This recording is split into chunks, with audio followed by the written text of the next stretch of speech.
Welcome to the Bougie Black Brother Network.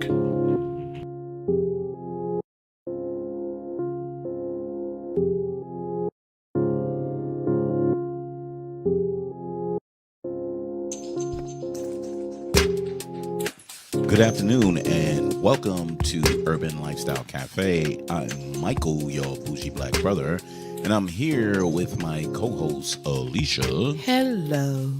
And today we're in the middle of just starting our Oscar run on a lot of the films that are being ran up as Oscar nominees. And one of the ones I wanted to see, because I saw some previews earlier before it hits the mass media theaters, 3 Billboards Outside of Ebbing, Missouri. Really interesting. And you see the previews, it looks really quirky, looks kind of funny, but looks a little intense. But it really doesn't give you the level of detail of really what's going on other than a woman buying 3 billboards. When you first saw it and we was talking about it, did you have any ideas, baby, on what this was about? No, I didn't. No, I didn't. It was heard great reviews on it, and I was like, okay, I would love to see what it's about. Mm-hmm. Didn't know what she putting up on the billboard. Didn't know anything about it whatsoever. And when we watched it, I was like, this is cool as hell. Exactly. She was crazy as hell. So basically, the story starts when the woman's just driving down she's driving down the highway now, going home. Mm-hmm. And she saw the billboards, how they were run down and messed up. And then she got the idea in her head. The next thing was she saw she went, did she go and pay for the billboards or something like that? Well, she asked the question. Right. But then she paid for it. Yeah, she paid for it. And then 3 men, it was in the middle of the night. It was dark, and the guys were putting up the billboard, and the policeman was driving by, and when he started seeing it, he was like, what the hell are y'all doing? He was just mad as hell. And the white guy who didn't speak sent him to the black guy. Mm-hmm. And the black guy was like, what's your goddamn problem? He said, I know you. And so he told him, you need to go to the first sign. And when he went to the first sign, he called the chief of police. Right. So, the basic premise of it is, after months have passed without a culprit in her daughter's murder case, mm-hmm. Mildred Hayes makes a bold move, painting 3 signs leading into her town with a controversial message. And it was just weird because it started from there. It didn't start on how she got murdered. It didn't start on how long it was. It started with her seeing the billboards, going into town, and buying them. And that's why I wanted to say it that way, because that's how I seen it. Because we didn't really know why she did it. Yeah. Oh, and what was it all about? Right. So when you seen the signs, it just automatically you understood, okay, this is what this movie's all about. So to cut to a good portion of it, Mildred Hayes mm-hmm. is played by Frances McDormand. Frances McDormand carries this whole movie. She is phenomenal. She is pushed to so many different ways with her dialogue, the way she responds to people, the looks that she gives people without even saying anything, the undercutting emotions that she had, but by using sarcasm to people, she used it as a defense mechanism and as strength. She plays a phenomenal role in this. I love her anyway. I know, because the role she plays always, you see her face, her reaction to her face. Mm-hmm. It was just how she just give off, like, really a lot of people, like, she didn't take no shit. That was the whole thing. She was real and she didn't take no shit. Yep. So that was really, she's like you said, that role was perfect for her. So she just really stood out in here. If anybody say anything outside of, well, there's another person that's a little better than her, I don't think so. This until we see everything else. I just don't know. You know what I mean? But back to the movie. But when we say how phenomenal she is, so she went in to buy the billboards. She was like, "What can't you put on there? Besides ass, dick, pussy, fuck. What else can I put on there?" He was like, "Shit." She said, "Okay, I think I know what I can put on there." And she said, "I want it for the whole year, and I want to pay this first month off right now." Mm-hmm. And what she put on there is, after months without any investigation by Sheriff Willoughby on, I forget, so I'm paraphrasing, I'm sorry, because I don't have the signs to tell you what it really says, but it basically says the sheriff has done nothing with my daughter being raped. Yeah. You're finding the killer of her daughter. Yeah. But it says raped and burnt, and it says it right there, and it's big red signs. So what's funny is, Woody Harrelson plays Bill Willoughby on it, and he plays really good because he's an asshole, but he's a strong asshole who runs the town and everything. But his crazy ass second in charge is Sam Rockwell. He plays Jason Dixon, and he's just a stupid redneck that is, people knows he's just an idiot, but they deal with him. So what was funny is, what we didn't know until we found out later was, when he rolled up on the sign and he told the black dude, "What are you doing, boy? What the hell are you doing?" He said, "Mind your fucking business. Read the sign." And then when he said, "Wait a minute, I know you," he was like, "Oh, yeah, you don't know me." Well, what we find out is this guy Jason tortured a black guy in jail when he was arrested. And it's all over the town because they're in this small town of Ebbing that everybody knows everything. But everybody knows he's an asshole. So throughout the movie, they make jokes about him. They torture black people in this town. Yeah, so what else you doing besides finding my daughter other than torturing black people? And she just kept going and kept going. And then Woody Harrelson said, "Look, I'm doing what I can. I'm doing whatever I can, but I'm not sure if you knew, but I have cancer." And she's like, everybody knows that. Everybody in the town knows. And I don't care. You still need to do your job. Yep. And it was like, damn. And he looked at her like, damn, that's cold-hearted. Cold-hearted. Mm-hmm. But he was a good dude. He was doing what I think he could have. But she said that still ain't good enough because you got a bunch of idiots in there that should be doing a better job. Right. So she continued on, and they tried to pressure her to say, "You need to take those signs down because they're not appropriate." But then they said, "Well, don't worry about it because nobody drives down there anyway." But yet the pressure that was going on, because they still existed, they had to deal with it.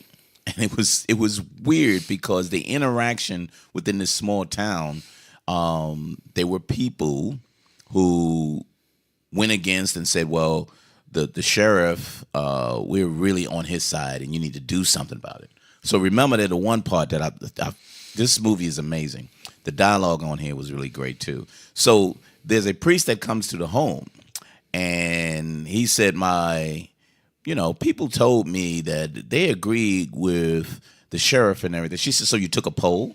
And he was like, "Well, let me explain. When I'm in my church and the people talk to me and they give me, yes, I took a poll." And she said, "Okay."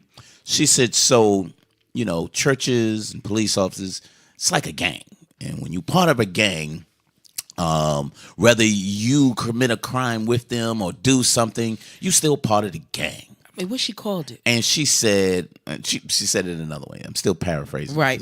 But she said, just like you're upstairs reading your Bible and downstairs there's another priest having sex with small boys, but you're in the same gang. So being in the same gang, you're just as culpable as that's the person who's committing that crime because you are part of that gang. So until you get your stuff together with the gang that you're in, get the fuck out of my house. And I was like, whoa. But she went through the whole process of explaining that word look, right there. You need to get the fuck out of here trying to tell me what I should be doing, and you're not even taking care of the things that's going on in your own church. You worrying about the wrong thing. That's what she was saying. So throughout the whole movie is her putting pressure on them to say, look, just help me. Y'all haven't said anything over the last, 9 months? Yep. Over 9 months. Yep. She said, just because I put this shine up, now you're at least looking at it. Yep. So the dude, Sam Rockwell or Jason Dixon, he's just being an asshole, because he was getting mad at everybody. That's because he had a badge, and he thought that when he had a badge, he could do anything he wants, which was the way they did it, because there's a lot. He was, how they did it was, he was one of many. They say this is what a cop has a big head will act like. Yeah. You know what I'm saying? And so it was just showing an example of what. But he kept saying it too. You can't talk to me, a cop like that. You can't talk to a cop like that. Yep, he did. And they was like, shut up, asshole. You can't call me an asshole inside of my precinct. They said, you can't call an asshole outside the precinct. He said, oh, okay. But after all of that was being done and the pressure that was going on, Woody Harrelson turns around and he gets sick because he was sick. Yeah, he had cancer. He had cancer, but he started talking to her because he arrested her. What did he arrest her for? She did something. Oh, she went to the dentist. So she went to the dentist. Remember, small town, and the priest. Because the priest said, mentioned he the said dentist. One of them. She said, "Oh, the fat dentist." She was like, "Well, I'm just saying."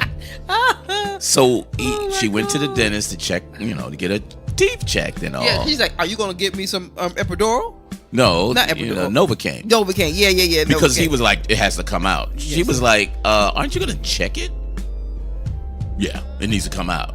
And then he started to drill up, and she was like, whoa, wait a minute, aren't you gonna give me some Novocaine? Yeah. He was like, and then he gives her a quick shot, pull it out. Didn't even wait and was ready to start drilling. She grabbed his hand and drilled it right into his finger. It's dumb. He was like, I'm sorry. Oh my God. So they said, did you drill a hole? Yeah. He said, well, did you go to the dentist today? He came to her house. I think came to the house or came to the store. Oh, to the store because her girl was like the black girl that she worked with at the store. She was like, "Did you go to the dentist today?" And she's like, "No." With her mouth. Yeah, with her mouth was. No. And she was like, you didn't go to the dentist?" No. Then she said, "So you trying to tell me you didn't drill a hole into fat dentist? What's his name? Thumb?" And she was like, "No." And then the black girl was like, "You drilled a hole into such and such." She looked at her because her looks was just classic. She looked over at her like, immediately in her mind was like, "Would you shut the hell up? I'm just telling them no, I wasn't there." He said, "Well, I'm gonna have to take you down." Well, he said no. She wanted to press charges against her. Yeah, so we're gonna press charges against you. Right. And she was like, "So who was there?" She was like, "Well, he said, so it's my word against yours." And he was like, so he got mad, but he coughed up blood on her. Yeah. And he had to get rushed to the hospital. Yeah. So she said, "Let me get somebody to help you." And she walked. He said, "Let her go." He said, "Let her go." No, we can't let her go. Dixon, the crazy ass Sam Rockwell, you can't let her go. Fucking this woman ain't coming. And he was like, "Let her go. Just let her go." Yes. So he goes to the hospital. He has 2 little girls and his wife. And they told him about the chemo and what he had to do. And they said, "Well, you're gonna have to stay here, and we're gonna have to monitor you for a while."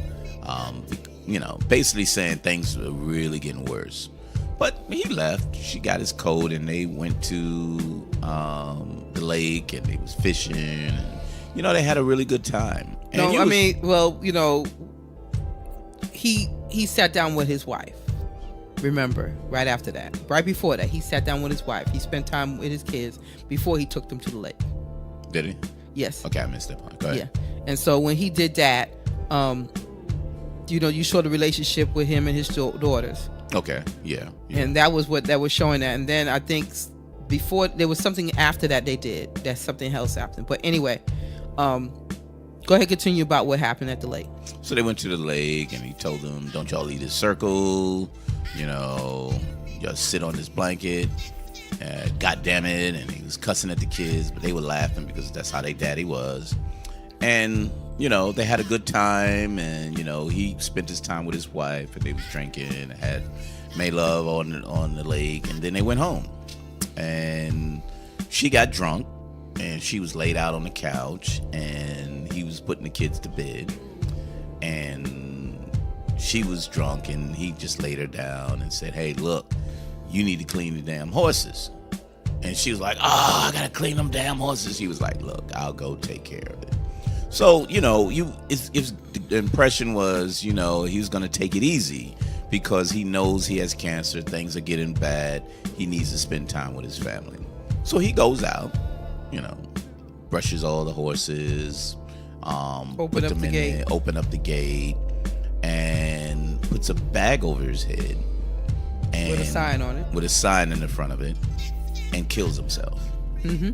But what you don't see is, prior to that, is he wrote notes to 4 people. His wife. Right. Mildred. Right. 3 people then. His wife, Mildred, and Jason, the crazy, stupid, what you call it guy? Yep, police officer. And he wrote some things for all of them.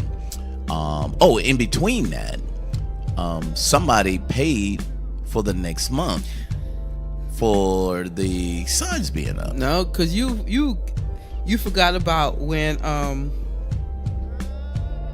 Dixon threw the guy out the window. No, he threw him out of the window after died. Oh, he did? Okay. Yeah. Okay. I didn't forget about that. Okay. That was in secrets because that's when he was mad. Yeah. Okay. When everybody came back and found out he was dead and he had his stupid headphones on. Yeah, the police officer was watching. The new police officer was watching him. Chief of police. Well, not yet. They didn't know who he was. I mean, I'm just saying he was just watching him. Yeah. So when he died, in the morning, stupid Dixon didn't know what was going on. He was just listening to music, reading comic books and stuff. And then all the other cops was like, yo, what the hell? Blah, blah, blah. And they was like... all crying and all. And they was crying. He was like, what the hell's going on here? And he said, what's the name? Killed himself. So he's mad. He's distraught. He passes out. They don't show that, but he's in the bathroom with the other officer, hugging them, and they crying together. And he was like, look, I'm going to let you go, but you're not going to pass out. And he said, no. So he immediately comes out of there, runs across the street, breaks the front window, and goes upstairs and beats up the guy who owns the sign company, break the window open, and throws him out the window. After that, he comes downstairs, kicks him, and as he was going back into the police station, there was a black guy standing outside. Clark Peters, who was Abercrombie. Yeah, Abercrombie. Looked at him, and he was like, the fuck you looking at? And he kind of like give him a side eye, and he brushes his coat aside, and you see the badge. And I was like, oh, who the fuck is that? He got a badge. So they in there, and they kind of talking, and they telling him whatever. So, Clark Peters, Abercrombie. No, because they was like, yeah, that's what you need to do. They were patting him on the back, wasn't they? No, they wouldn't do that. Okay. So he goes in there, and then he sits in his chair, and he walks in there. Clark Peters walks in there and says, what the hell does he say? He said something, and they was like, what can I help you with? He was like, I forget what he said. I forgot what he said, too. Look, we ain't got time for none of your nonsense. He was like, I need to get some answers here. He's like, we ain't got to tell you nothing. We in here for this and that. And they was like, who the fuck do you think you are? And they were just standing around bullshit. He said, what's your rednecks? No, then he was like, I'm your new chief of police. I'm taking in and substituting for such and such chief, blah, blah, blah. And they were like, okay. And then they just stood No, there. they said they want credential. Yeah, let me see your credentials. Yeah, how we know He it's said, you you? want to see my fucking credentials? And then they were just standing there. He said, what do you fucking rednecks get to work? You ain't got nothing to do? And all the rednecks are like, but except for Dixon. Yeah, stupid Dixon's sitting there with his feet up on the table. Like he running something. So he walks up, Abercrombie walks up to him and goes, so, what can you do for me? I ain't gonna do nothing for you. And he said, I know what you could do. You can give me your badge and your gun right now. And it was kind of like, he looked at him like, remember, he looked at the other, he was like, what? You could do that? He said, he could. And he was like, so he put his gun down and he was searching all his drawers and checked his pockets. He said, I think I lost my badge. Yep, he sure did. He took his gun and looked at him and walked to the back. And then he asked his boy, yeah, the could desk he do sergeant, that? can he do that? And he's like, He said, I think I just got fired or suspended. He said, no, you got fired. So it was really funny. It was pretty crazy. And so then they went on from there. But the big thing that was going on, the characters they created in here was really phenomenal, and the dialogue and the way it was. But the reason why we stuck with Dixon is part of the letters that went out. He told his wife that he didn't really want her to spend her last years or months or weeks or days taking care of him and seeing him in a way that she would never be able to see him the way he is right now. So no way he would want that. I love how he did that though, because he made her and the girl so happy that day. It was like they were laughing and joking, and I think what he did was to make them remember him as that at that point right there. Yeah, not when he's suffering with the cancer. Then with Mildred, Frances McDormand. So when the billboards was caught on fire, this was after he died. That was after he died. Right. So because the black guy showed up. So somebody set the billboards on fire. Right. Because they was pissed that he died. No. You know what? It was. It wasn't. The billboards caught on fire, and I think he knew it caught on fire. No. Because he gave her the money. No. Okay. That was before. They put it on fire because he died and he killed himself. They were mad at that. Right. It wasn't before that. So, but before that, she read the sign to say who actually paid for it. Because remember, she walked in there because the guy who had the sign, remember? The guy who had the signs shop told her, well, you actually didn't pay for the next month. You actually paid your deposit, so you actually owe me money right now. Right. That's exactly And then his secretary or his assistant came up in there. Oh, yeah, by the way, Dixon came up there and punched her in the face and as well as throwing him out the window. But she said, somebody, just a little fat Mexican boy, came on a bicycle and gave her $5,000. She's like, from who? She said, I don't know. What did he look like? He was a fat Mexican boy. Well, what did they say? Nothing. Isn't this a miracle? So she gave him the $5,000. Yeah, because there was a note inside of there that said, pay for her billboards. Yeah. And it was anonymous. And it says, Mildred is not the only one that has a problem with the police. Right. And it said that from there. Right. But in his note, when he died, he told her he apologized of, not really being able to find the killer there, but he really tried his best. He said, but what you're doing is admirable or to be admired. And that's why he paid for the next month for you. And so she found out that he actually paid for it. Right. So there was interesting because the actual movie started to. It wasn't about her daughter. It was not about them solving the case. Mm-hmm. It was much more than that. It was about the other people around the situation. So so when she got the letter, she. Remember how she got the letter though? His wife. His wife walked in because there was a man that showed up in there. and was saying, yeah. She was like, what can I help you? Because she went into a shop.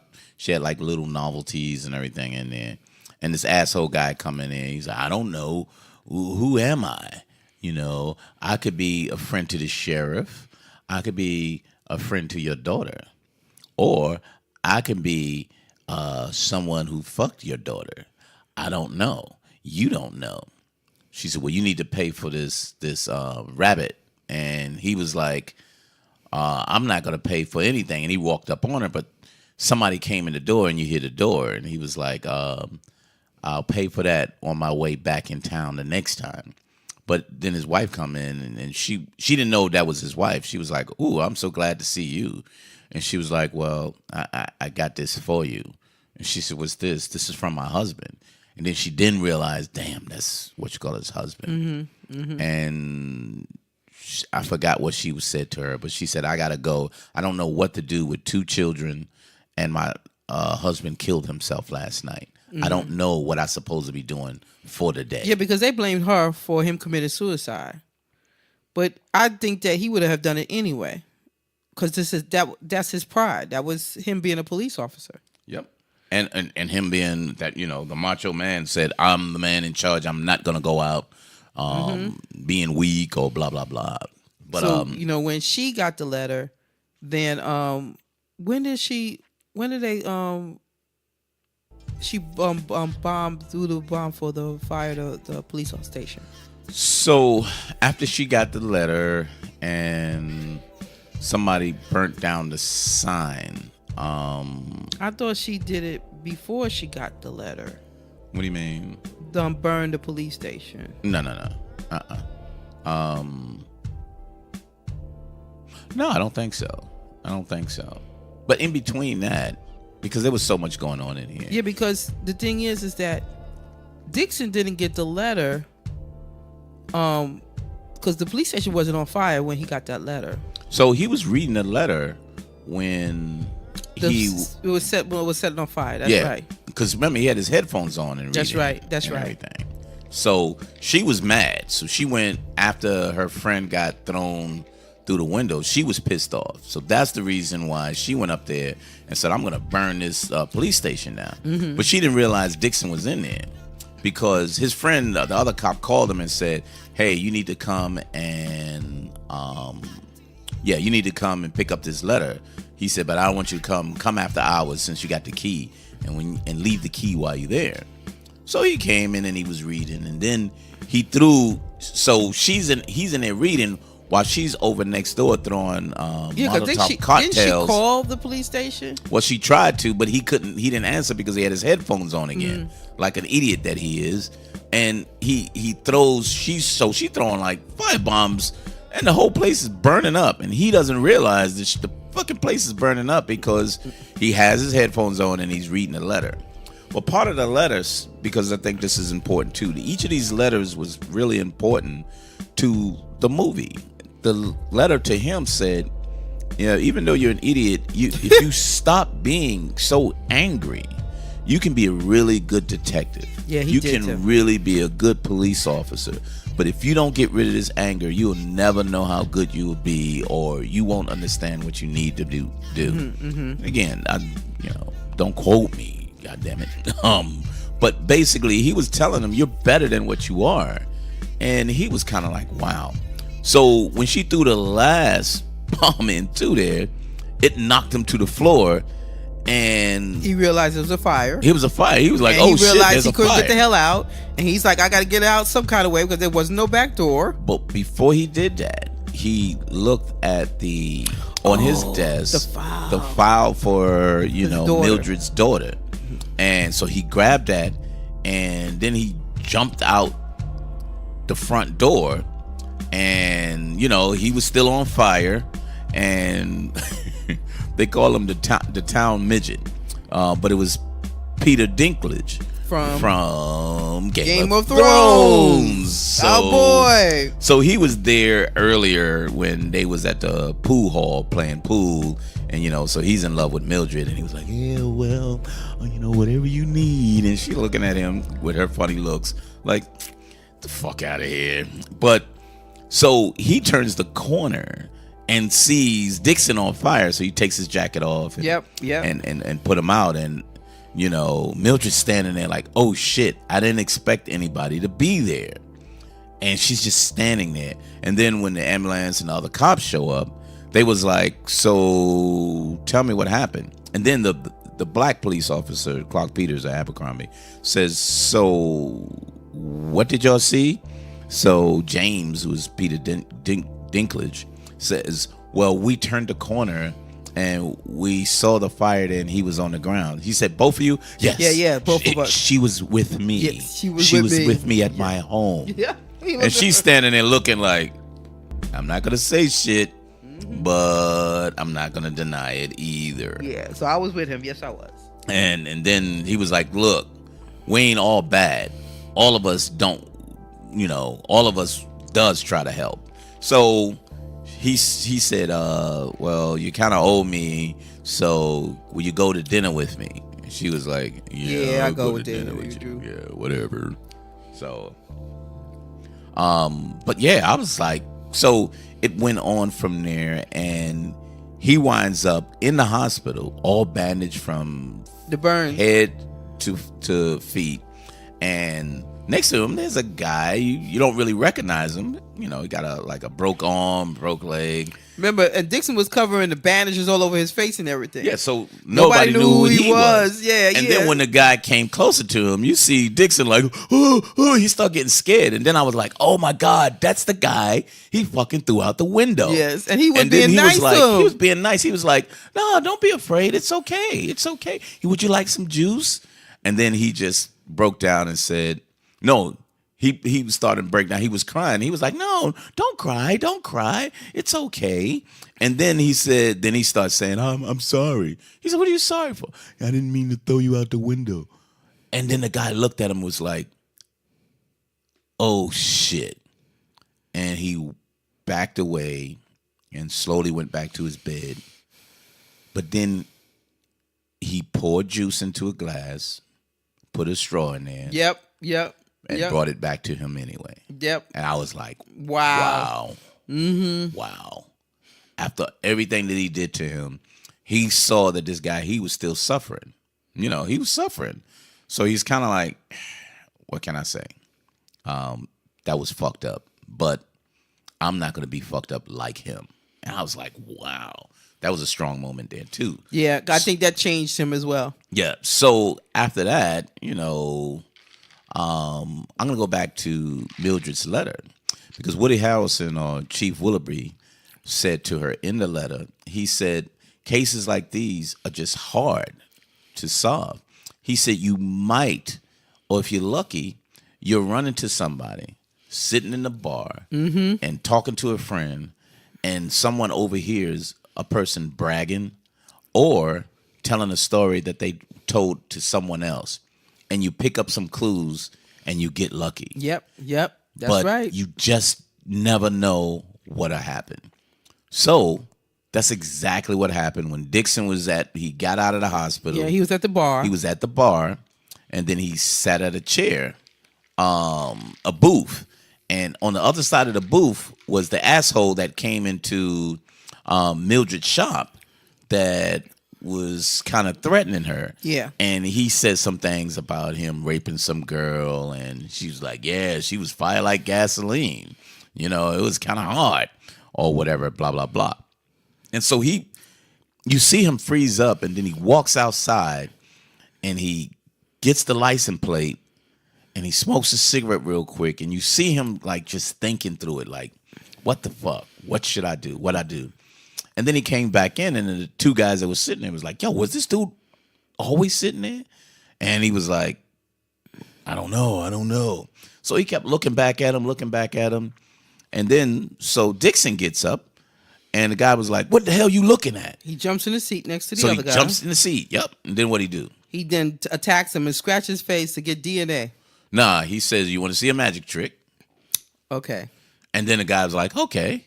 So he plays with his hand, put it right beside his face, and like a deep scratch so he could take the skin off his face. And then they beat the shit out of him, and he lays on the ground.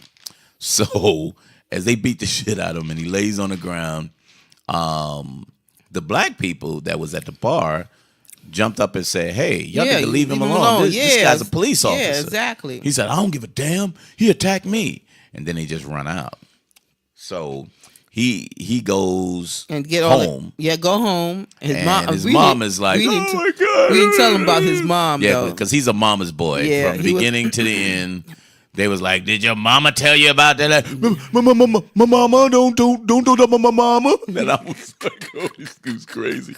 So he goes in and he put the skin into like a test tube so he can bring it down and get it actually tested and all. Yep, and it come to find out.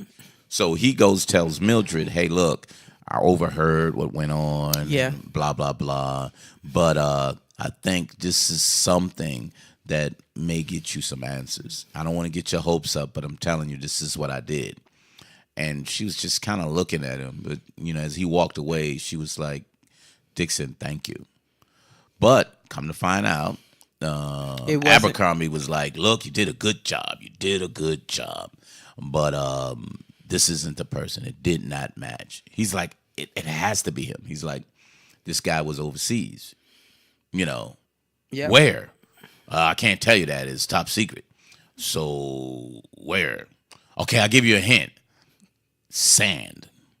There's a lot of sand everywhere. Okay, he's in the military. And it's a place that you can't he was like, never mind. Just fucking never mind. And so he left. And so when he left, Dixon just couldn't believe that he wasn't the person because the details that what he was talking about, what he said was so similar to the crime. Right. And so Dixon told Mildred. So he calls her. Yeah. And said, I know they said this isn't a guy, but I have his address. Because why? Because he felt. No, he said, even if he didn't kill your daughter, he did this to somebody. Yeah, he has raped before. Yeah, he's done this before to somebody. Yes, exactly. He said, well, I do have his address. And she was like, where? She says, in Idaho. She was like, oh, okay. She said, it's funny, because I was on my way to Idaho tomorrow. He's like, really? She's like, yeah. And he said, do you want some company? She said, yeah. And you see them pack up. Mm-hmm. And they headed out to Idaho. Yep. That was it. And it ends. Which I thought it was so, that was just a strong picture of she would have some relief because this guy did something wrong to somebody. Right. Exactly. So she knew that because she got her shotgun and she was like, no, we're going to get this guy. So you felt that she would gain some relief, even if it wasn't exactly that guy. Mm-hmm. She knew something would give her relief to say that this guy I would take care of and I can walk away from that. Exactly.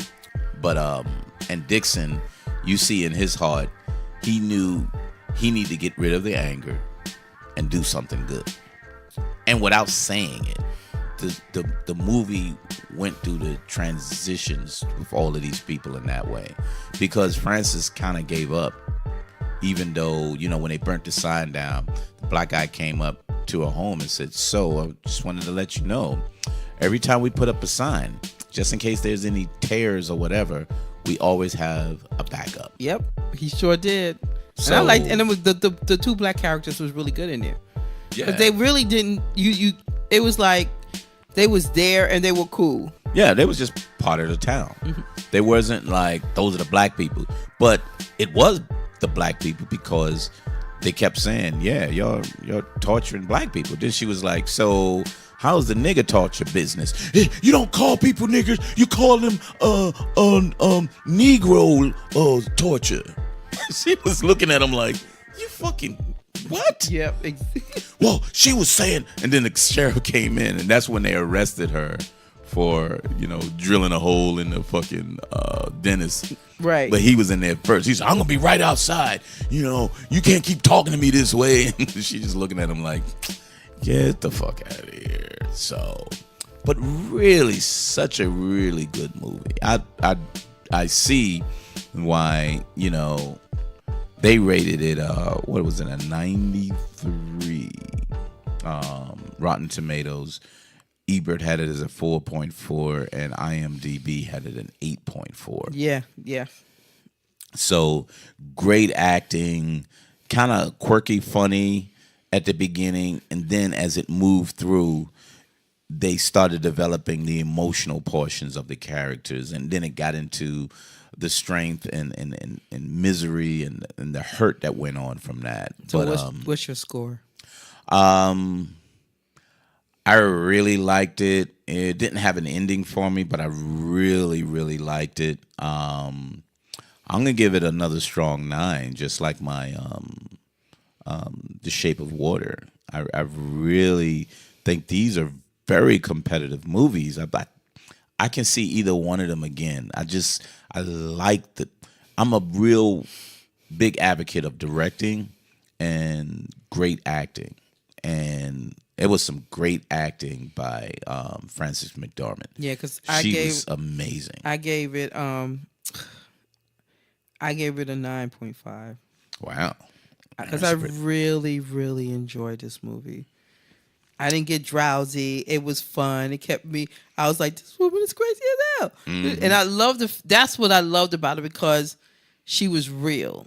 Yeah. And she was crazy, But they knew that. And exactly. They knew that. And they was like, what she did really changed everybody's life. Yeah. And she was like, and what we didn't say is she divorced her husband after her daughter was killed. Yep. Oh, no, it was before that. It was before he was dating that teenage girl. So he was girl. dating a 19-year-old that was fucking dumb as rocks. Yes, exactly. And, that dialogue there was just so fucking funny. Wasn't it? So, there was a son, him, the ex-husband, and then it was Mildred, and they were in the house, and they were arguing, and she's like, I gotta pee. I gotta pee. Go ahead, pissy girl. But no, before she came in, she said something to him, and he jumped up and grabbed her by the neck, and then a son came up and put a knife at his father's throat, and then they turned around and was like, "What?" And she said, "I don't mean to interrupt, but I gotta go pee." Yep, exactly. And they was like, "Okay, it's right down the hall. I don't know if it's appropriate or whatever." Like, and then she was like, "No, it's right down the hall." She said, "Well, actually, I don't really have to pee. I really have to go do something." I was like, because when she met them again at the restaurant, she said, "How's shitty girls doing?" So Frances was amazing, and the characters was just so cool and entertaining. Because it was funny. It was witty and funny, and not comedic funny like they was making jokes, but they were really witty at what they said. It was really good. It was very witty. It was very witty. So, but very emotional too. So because I thought it was really good. Cool. So we got a 9 and a 9.5. So you can understand why it's being nominated highly in this award season. So you'll see on Sunday with the Golden Globes. It's going to be the 7th. Yes. Yep. Golden Globes is on the 7th. Ain't that a Sunday? Yep, Sunday. Mm-hmm. I said this Sunday. This Sunday. Yep. Actually, it'll be the previous Sunday because this is coming out afterwards. So you gotta wait on the Oscars. How about that? Ooh, that's funny. So, Urban Lifestyle Cafe. I thought it was a Golden Globe. Thank you so much, and we'll talk to you on Instagram or Twitter under Bougie Black Bro or Find BLK Woman. Also on Stitcher and iTunes and Google Play and Radio FM and all of the podcast downloads. You can find us all there. You find us on Urban Lifestyle Cafe on iTunes. Or if you just want to go through and see what we got out recently, just go through Bougie Black Bro. But what else you got there, darling? Nothing. I am excited about the whole award ceremony. Yep, and we're going to see, because, we always have our before the Oscar awards, but we got a couple of more movies to see. But we appreciate you stopping by every Wednesday for Urban Lifestyle Cafe. Thank you. Bye.